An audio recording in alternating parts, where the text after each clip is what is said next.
It's September 2023, and when it comes to the housing market, we need to talk about the 3 I's: inflation, interest rates, and inventory, which is just a fancy way of saying the total number of homes for sale. So let's start with inflation. The Fed's goal is 2% inflation year over year, and we were sticking pretty closely to that until COVID hit and things went crazy. We're back to about 5% inflation year over year now, but we're comparing this year to last year, which was already very high, so the dollar is worth less. And what happens when the dollar is worth less? It takes more dollars to buy things. And for most people, the most valuable thing that we own is our home. Now, the Fed doesn't like this very much, so what do? They increase interest rates. So what normally happens when interest rates go up? Normally, inflation goes down and housing inventory goes up. The interest rates means there's less buyers, and so as homes come on the market, they sit longer, then more homes come on the market. We have more supply and then less demand because of the interest rates, prices come down. But that's not what's happening right now. In fact, we have historically low inventory, and here's what's happening to home prices according to the US National Home Price Index. Prices shot up in 2020, then they peaked in June 2022, then they went down until January of 2023, then they started rising again, and now home prices are higher than they have ever been.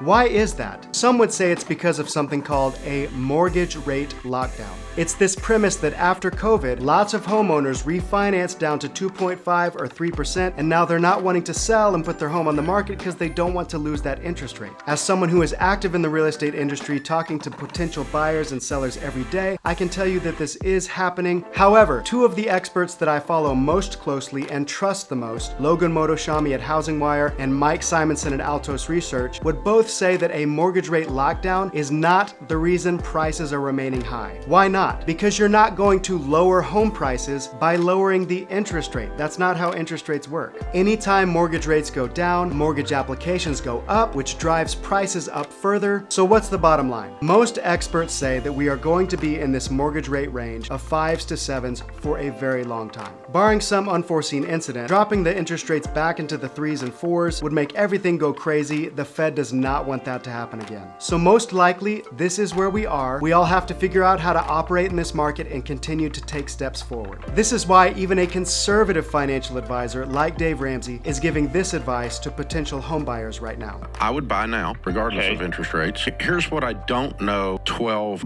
to 24 months from now. I don't know what interest rates will be. I do know house prices will have gone up 7 to 8% a year during that time. We don't know if rates are going to go down or not, so waiting on them to come down, they may not. They sat at 6 for a decade before. So what I would say is this: we know house prices are going to go up, so let's buy. If interest rates go down, which we don't know, you can always refinance. You're not stuck, but you are stuck with house prices.